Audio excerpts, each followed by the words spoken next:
स्वागत है गाइस हमारे चैनल में। आज का हमारा जो टॉपिक जो है वो प्रतिशत है और टाइप 6 जो है हम आज पढ़ने वाले हैं। तो आज का जो टाइप है टाइप 6 जो है कि एक वृत्त का व्यास 75% बढ़ाने पर परिमाप में कितने प्रतिशत की वृद्धि होगी। ये एसएससी सीजीएल 2014 में पूछा गया क्वेश्चन है और ऑप्शन यहाँ पे 75, 76, 77 और 78% दिया है। तो इसका एक फार्मूला होता है, आपको ये याद करना चाहिए। फार्मूला है क्या कि यदि किसी वृत्त की त्रिज्या व्यास और वर्ग की भुजा में अगर x% की वृद्धि या कमी कर दी जाए तो परिमाप में जो है x% की ही वृद्धि या कमी होती है।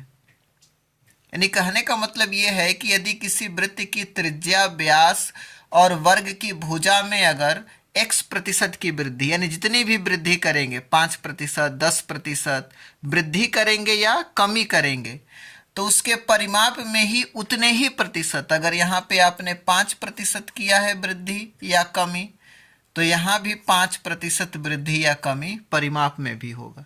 तो इसका जो आंसर है हमको क्वेश्चन में ही मिल जाता है।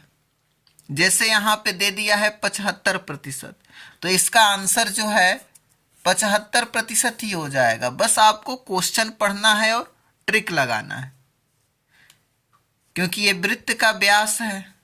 त्रिज्या व्यास वर्ग कि भुजा में जितना वृद्धि आप करेंगे उतना ही परिमाप में भी वृद्धि होगा। तो यानी कि जो भी क्वेश्चन में दिया रहेगा वही हमारा यहाँ पे आंसर हो जाएगा। इसको लगाना ही नहीं है, क्वेश्चन पढ़ना है और आंसर देना है। अगला क्वेश्चन है कि यदि किसी वृत्त के व्यास में 200% की वृद्धि कर दी जाए तो वृत्त के परिमाप में कितने प्रतिशत की वृद्धि होगी। सेम वही क्वेश्चन है यहाँ पे। तो वृत्त के व्यास में जो है 200% की वृद्धि की गई है तो परिमाप में भी 200% की ही वृद्धि होगी। ऑप्शन ए यहाँ पे हमारा करेक्ट है। ये आरआरसी 2013 में पूछा गया क्वेश्चन है। तो आप जो है इसको याद कर लेंगे तो आप बिल्कुल क्वेश्चन को लगाना ही नहीं है, बस क्वेश्चन को पढ़ना है और आंसर टिक कर देना है। अगला हमारा क्वेश्चन है कि एक वस्तु का मूल्य पहले 20% घटाकर 30% बढ़ा दिया गया है। परिणामतः यदि उसका मूल्य 416 हो जाए तो उस वस्तु का मूल्य कितना है। तो ये टाइप जो है 7 प्रकार है हमारा, यानी कि पहले घटाया गया है फिर बढ़ाया गया है। लेकिन यहाँ पे जो है परिणामतः कह दिया है कि उसका मूल्य 416 हो जाए तो उस वस्तु का जो है मूल्य कितना है। एसएससी सीजीएल 2013 में पूछा गया है। तो सबसे पहले हमने बताया था ये सूत्र आपको कि परिवर्तन प्रतिशत बराबर होता है +-x +-y +-xy अपन 100। तो सबसे पहले इसको हम इस फार्मूले पे सॉल्व करेंगे। तो यहाँ पे जब सॉल्व करेंगे हम तो पहले कह रहा है कि 20% घटाया गया है, तो घटाने के लिए हम क्या करते हैं माइनस लिखते हैं, 20 हो गया। फिर 30% जो है इसको बढ़ा दिया गया है तो बढ़ाने के लिए प्लस लिखते हैं, तो 30 हो गया। और माइनस का गुणा प्लस में करेंगे तो माइनस हो जाएगा 20 गुणे 30 और बटा में लिख देते हैं 100, जैसा कि ये फार्मूला हमारा है। अब इसको सॉल्व करेंगे, ये 2 जीरो से है, ये 2 जीरो कैंसिल हो जाएगा, बचेगा -20 और +30 और यहाँ से -6 हो जाएगा।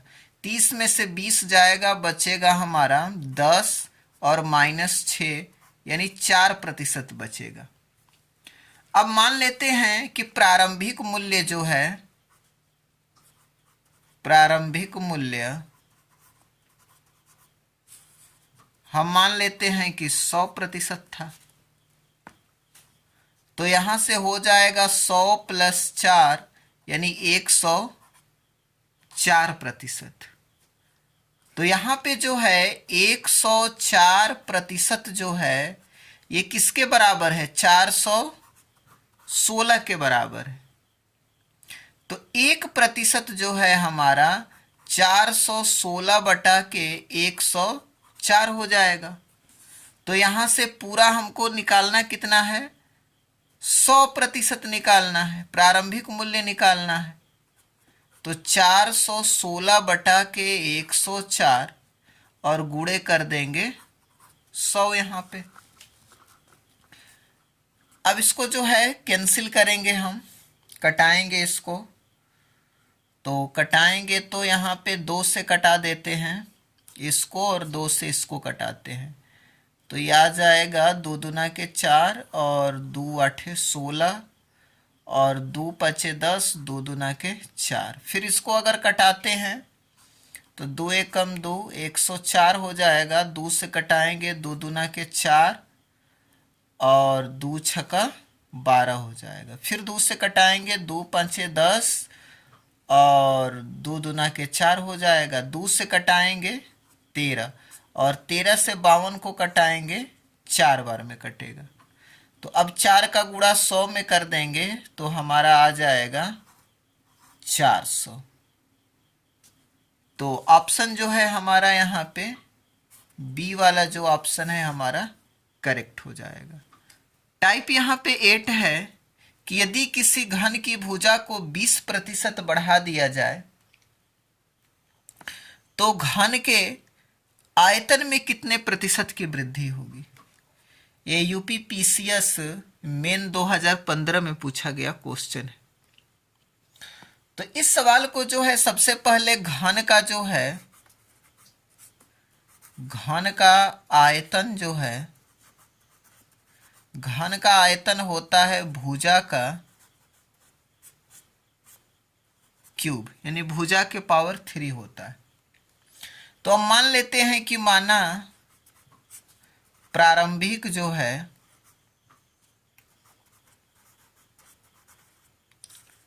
प्रारंभिक आयतन यहाँ पे मान लेते हैं कि 100 है। तो 100 का क्यूब जब करेंगे तो आ जाएगा 1 पे 6 जीरो आ जाएगा। और नया आयतन यानी 20% बढ़ा दिया गया है तो नया आयतन हो जाएगा हमारा, नया आयतन 100 है, 20% बढ़ गया तो 120 हो जाएगा, इसका क्यूब हो जाएगा। तो 120 का क्यूब जो है 120 गुणे 120 गुणे 120, तो ये हमारा हो जाएगा 1728000 हो जाएगा। अब वृद्धि कितना का हुआ है वृद्धि निकाल लेते हैं। तो वृद्धि निकाल लीजिए यहां से।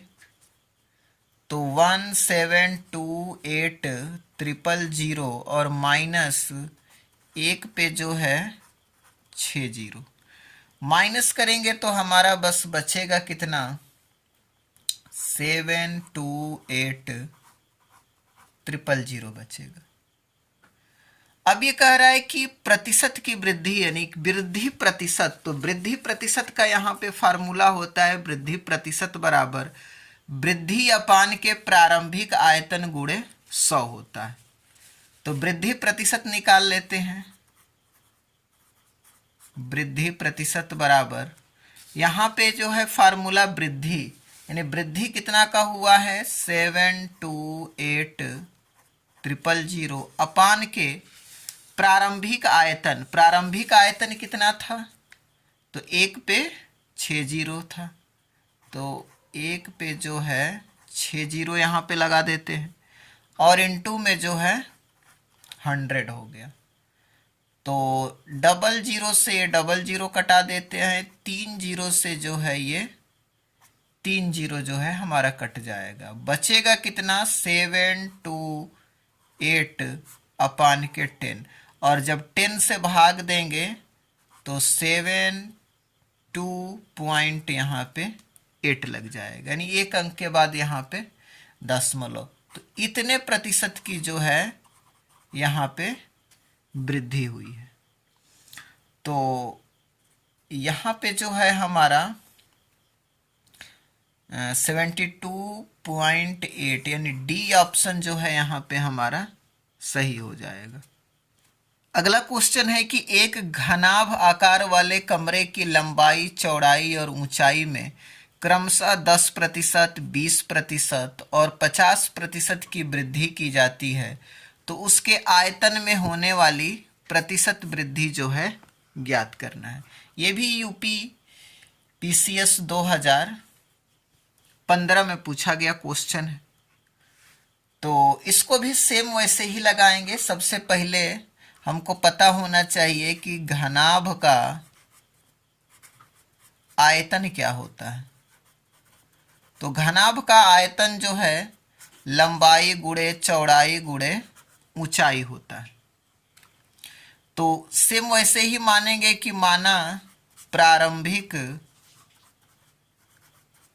प्रारंभिक जो है आयतन हमारा कितना है, तो प्रारंभिक आयतन मान लेते हैं कि 100 है, ये भी 100 है और ये भी 100 है। तो ये हो जाएगा 1 पे 6 जीरो। ठीक है, नया आयतन निकालिए। तो नया आयतन जो है हमारा हो जाएगा लंबाई में 10% की वृद्धि, चौड़ाई में 20% की वृद्धि और ऊंचाई में 50% की वृद्धि हुई है।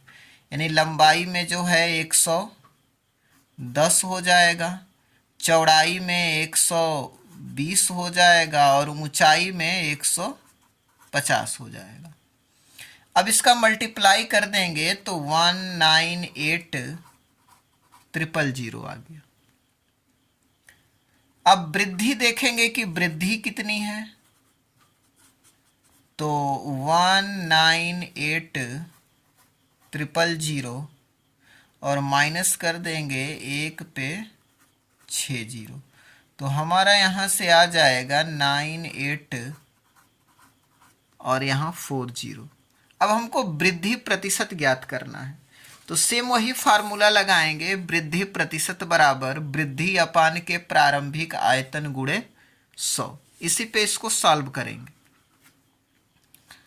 तो वृद्धि निकाल देते हैं, वृद्धि प्रतिशत, वृद्धि कितना हुआ है तो 98 और यहाँ 40 है, अपान में प्रारंभिक आयतन होता है। तो प्रारंभिक आयतन जो है हमारा यहाँ पे निकला हुआ है, तो 1 पे 6 जीरो हो जाएगा इंटू 100 हो जाएगा। 00 से इस 00 को कैंसिल कर देंगे, 1 0 से ये, 1 0 से ये, 1 0 से ये, 1 0 से ये।